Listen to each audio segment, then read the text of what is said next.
اعوذ باللہ من الشیطان الرجیم بسم اللہ الرحمن الرحیم۔ فرمایا گیا ہے کہ نماز قائم کرو آفتاب کے زوال سے لے کر اندھیرے تک، اور فجر کے قرآن کا بھی اہتمام کرو، کیونکہ قرآن فجر مشہود ہوتا ہے، یعنی گواہ ہوتا ہے۔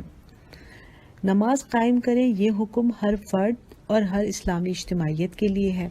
اس کے بعد نماز کے ٹائمنگز بتائے گئے ہیں۔ پہلا زوال دوپہر 12 بجے کے آس پاس ہوتا ہے، اور اس کے فوری بعد ظہر کی نماز کا وقت ہو جاتا ہے۔ دوسرا زوال عصر کے وقت ہوتا ہے، جب سورج تھوڑا ڈھلتا ہے تو ہم عصر پڑھتے ہیں۔ تیسرا زوال جب سورج افق یعنی آسمان سے غائب ہو جاتا ہے تو پھر یہ مغرب کا وقت ہو جاتا ہے۔ یہ تین نمازوں کے ٹائم اللہ رب العالمین نے سورج کے عروج کے وقت سے ہٹا کر بتائے ہیں، کیونکہ سورج کی پوجا کرنے والے ان ٹائمنگز میں زیادہ تر عبادت کیا کرتے تھے۔ تو حکم ہوا کہ مسلمان سورج کے زوال کے وقت نماز پڑھیں، یعنی سورج جب ڈھل رہا ہو، اور فجر کی نماز سورج کے نکلنے سے پہلے پڑھ لیں۔ غسق اللیل یعنی گاڑھا اندھیرا سے مراد عشاء کا وقت ہے۔ اس طرح ہمیں پانچوں نمازوں کے ٹائم معلوم ہوئے کہ فجر، ظہر، عصر، مغرب، عشاء۔ پھر فرمایا ہے کہ فجر کی نماز میں قرآن کی لمبی تلاوت کریں، اس وقت کی تلاوت کی فرشتے گواہی دیں گے۔ اب فرشتوں تو ہر نماز کے وقت ہی موجود ہوتے ہیں، مگر فجر کے وقت فرشتوں کی ڈیوٹیاں تبدیل ہوتی ہیں، تو صبح کے وقت جو فرشتے رب کے پاس واپس جا رہے ہوتے ہیں وہ یہ گواہی لے کر جاتے ہیں کہ جب ہم واپس آ رہے تھے تو اس وقت یہ بندہ نماز پڑھ رہا تھا۔ فجر کی اہمیت بتاتے ہوئے نبی کریم صلی اللہ علیہ وآلہ وسلم نے یہ بھی فرمایا ہے کہ جس شخص نے سورج کے طلوع ہونے سے پہلے اور اس کے غروب ہونے سے پہلے کی نماز پڑھی، یعنی فجر کی نماز اور عصر کی نماز پڑھی، تو وہ ہرگز آگ میں داخل نہ ہوگا۔ یہ بہت بڑی خوشخبری ہے جو نمازیوں کو سنائی گئی ہے۔ سیرت سے پتہ چلتا ہے کہ نبی کریم صلی اللہ علیہ وآلہ وسلم فجر کی نماز میں لمبی تلاوت کیا کرتے تھے۔ ہمیں بھی قرآن کی اس تاکید پہ عمل کرنا ہے، لیکن ہم یہ محسوس کرتے ہیں کہ فجر کی نماز کے وقت ہم اتنے فریش نہیں ہوتے۔ وجہ یہی ہے کہ ہم رات کو دیر سے سوئے ہوتے ہیں۔ اپنی اس ہیبٹ کو ہمیں تبدیل کرنا ہوگا۔ رات کو جلد سونے کی عادت ڈالنی ہوگی تاکہ ہم فریش ہوں اور اچھی لمبی تلاوت کریں۔ فجر میں جلدی اٹھنے کے لیے الارم لگائیں۔ گھر والوں سے کہیں کہ ہمیں لازمی اٹھا دیں، یا پھر کسی فرینڈ سے مدد لیں کہ اس ٹائم مجھے فون کر دیا کرو۔ پکی نیت اور ارادہ کر لیں کہ ہر حال میں فجر میں اٹھیں گے اور بہترین نماز ادا کر کے اللہ کے پیارے بندوں میں شامل ہوں گے انشاءاللہ۔ فرض نمازوں کے ذکر کے بعد پھر تہجد کا ذکر کیا گیا ہے، اور فرمایا ہے کہ رات کو تہجد پڑھو، یہ تمہارے لیے نفل ہے۔ تہجد ہر اس نماز کو کہہ سکتے ہیں جو فجر سے پہلے اور عشاء کے بعد پڑھی جائے، مگر افضل طریقہ وہ ہے جو صحابہ کرام اور نبی کریم صلی اللہ علیہ وآلہ وسلم سے ثابت ہے کہ رات کو تھوڑی دیر سو لیا جائے، اس کے بعد اٹھ کے نماز پڑھی جائے۔ نبی کریم صلی اللہ علیہ وآلہ وسلم نے فرمایا ہے کہ اللہ تعالیٰ بندے سے سب سے زیادہ قریب رات کے وقت ہوتا ہے۔ رب کائنات رات کو آسمان دنیا پر نزول فرماتا ہے اور پکارتا ہے کہ کوئی ہے جو مجھ سے دعا مانگے اور میں اس کی دعا قبول کروں، کوئی ہے جو مجھ سے مغفرت مانگے اور میں اس کو بخشش عطا کروں۔ یعنی قیام اللیل میں، تہجد کی نماز میں دعا کی قبولیت یقینی ہے، اور دعا کی قبولیت کا مطلب جنت میں داخلہ ہے۔ اگر کسی فارن ایمبیسی سے یہ کال آ جائے کہ فری نیشنلٹی دے رہے ہیں تو لوگ رات سے ہی لائن لگا لیتے ہیں۔ پھر اللہ تعالیٰ جنت کی نیشنلٹی کی گارنٹی دے رہے ہیں تو ہمیں بھی اس کال پر جواب دینا چاہیے۔ بے شک یہ نماز نفل ہے، لیکن اس سے ہم اپ گریڈ ہو جاتے ہیں اور اللہ تعالیٰ کے قریب ہو جاتے ہیں۔ مقام محمود کا وعدہ تو نبی کریم صلی اللہ علیہ وآلہ وسلم سے کیا گیا ہے، لیکن یہ بات بھی تو ہمیں احادیث سے پتہ چلی ہے کہ جو بندہ رات کی نیند چھوڑ کر اللہ کی عبادت کرتا ہے تو اللہ اسے اپنے سے بہت قریب کر لیتا ہے۔ اللہ تعالیٰ نے فرض نماز اور تہجد کی نماز کی تاکید کی تاکہ بندہ اپنے رب سے بہت قریب ہو جائے۔ ہدایات دی گئی ہیں جو یہ بتاتی ہیں کہ ایک مسلمان کو کیسا ہونا چاہیے اور ایک مسلم سوسائٹی میں کیا رویے ہونے چاہیے۔ سب سے پہلی بات بتائی گئی کہ ایک اللہ کی عبادت کرو، والدین کے ساتھ نیک سلوک کرو، انسانی حقوق کی ادائیگی کے بارے میں بتایا گیا ہے کہ رشتہ دار، مسکین اور مسافروں کے حق ادا کیے جائیں۔ پھر خرچ میں بیلنس رہنے کی ہدایت ہے کہ نہ فضول خرچی ہو اور نہ کنجوسی۔ یہ بھی سمجھایا گیا ہے کہ اگر آپ چیریٹی نہیں کر سکتے تو بات تو نرمی سے کریے۔ رزق کے معاملے میں اللہ پہ بھروسہ رکھیں اور تنگی کے خوف سے اپنی اولاد کو قتل نہ کریں۔ کبیرہ گناہوں کے بارے میں کہا گیا ہے کہ قتل اور زنا سے بچیں اور مال یتیم کو ہاتھ نہ لگائیں۔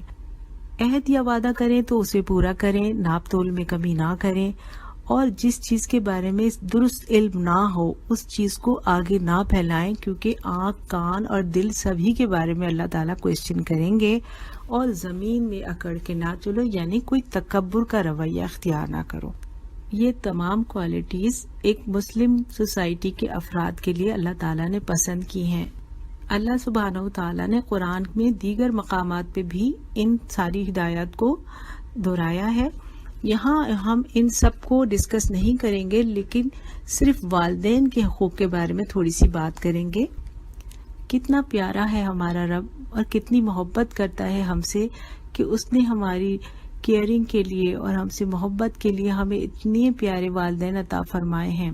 اور اللہ تعالیٰ کی ہدایات کتنی پیاری ہیں کہ ان کی عزت کرو، ان سے محبت کرو، کیونکہ یہ والدین ہی ہوتے ہیں جو اپنی اولاد کے لیے ہر تکلیف کو برداشت کرتے ہیں، خود دکھ اٹھا کر اولاد کو سکھ پہنچاتے ہیں، لیکن اولاد انہی والدین کی ساری محبت کو فار گرانٹڈ لیتی ہے۔ تو اللہ نے کہا کہ انہیں اف تک نہ کہنا، ان کی خدمت کرنا، ان کے لیے دعائیں کرنا اور ان کی دعائیں لینا، تو پھر میری جنت میں آ جانا۔ لیکن یہ بات یاد رہے کہ والدین کا حق اللہ تعالیٰ کے بعد ہے۔ سورہ لقمان میں یہ بتایا گیا ہے کہ اگر وہ تم پر یہ دباؤ ڈالیں کہ میرے ساتھ کسی کو شریک بناؤ تو ان کی بات ہرگز نہ ماننا، دنیا میں ان کے ساتھ اچھا سلوک کرتے رہنا، لیکن عمل ایمان کے مطابق ہی رکھنا۔ آئیے والدین کے لیے دعا کرتے ہیں کہ رب ارحمہما کما ربیانی صغیرا۔ اللہ تعالیٰ ہمارے والدین پہ رحم فرمائیے جس طرح انہوں نے رحمت اور شفقت کے ساتھ ہمیں بچپن میں پالا تھا، اور ساتھ ہی یہ دعا بھی کرتے ہیں کہ اے اللہ تعالیٰ ہمیں اپنے والدین کا حق ادا کرنے کی توفیق عطا فرمائیے۔ ایک اہم ہدایت جو آیت 53 میں بیان کی گئی ہے کہ اے محمد صلی اللہ علیہ وسلم میرے بندوں سے کہہ دو کہ زبان سے وہ بات نکالا کریں جو بہترین ہو۔ دراصل یہ شیطان ہے جو انسانوں کے درمیان فساد ڈلوانے کی کوشش کرتا ہے۔ حقیقت یہ ہے کہ شیطان انسان کا دشمن ہے۔ اب بہترین بات کون سی ہوتی ہے؟ آپ کے دل کو کون سی بات اچھی لگتی ہے؟ وہی جو پولائٹلی کی جائے، جس میں نیگیٹیوٹی نہ ہو، جس میں بیک بائٹنگ نہ ہو، جس میں ڈسگسٹنگ نہ ہو، جو روڈ ٹون میں بات نہ کی جائے۔ اگر بولنے والے کے دل میں کوئی برائی نہیں ہو لیکن ٹون طنزیہ ہو جائے، تھوڑا سا مذاق اڑا کر بات کہی جائے تو کیسا لگتا ہے؟ اچھی اور سچی بات بھی اگر روڈلی کہی جائے تو برا محسوس ہوتا ہے اور سامنے والا ضد میں آ جاتا ہے کہ اب تو ماننی ہی نہیں ہے۔ اور سائیکالوجی بھی یہ بتاتی ہے کہ آدھا کام تو ہمارا لہجہ، ہماری ٹون ہی کرتے ہیں، باقی بات پر تو بعد میں غور کیا جاتا ہے۔ بہترین بات وہی ہے جس میں ان باتوں کا خیال رکھا جائے تاکہ شیطان کو ڈسپیوٹ کا موقع نہ ملے، کیونکہ شیطان تو ہمیشہ ہی اس کوشش میں لگا رہتا ہے کہ مسلمانوں کو آپس میں لڑوا کر ان کے تعلقات خراب کر دے۔ تو اللہ تعالیٰ نے ہمیں بہترین ہدایت دی کہ اپنی بات کو منہ سے نکالنے سے پہلے سوچ لیا کرو، تول لیا کرو کہ اس بات سے کوئی ہرٹ تو نہیں ہوگا، کوئی نقصان تو نہیں ہوگا، کسی کی غیبت تو نہیں ہوگی، اور ان ساری چیزوں پہ اپنی بات کو پہلے فلٹر کر لیں، پھر اس کے بعد اس کو منہ سے نکالیں۔ انسان بہت ناشکرا ہے، اللہ کے عذاب سے بے خوف ہے، اور قیامت کے دن جن کو ان کا نامہ اعمال سیدھے ہاتھ میں دے دیا جائے گا وہی کامیاب ہوں گے۔ جو لوگ دنیا میں اللہ کی ہدایت کی طرف سے آنکھیں بند کر کے رہتے ہیں وہ قیامت میں بھی اندھے ہی رہیں گے۔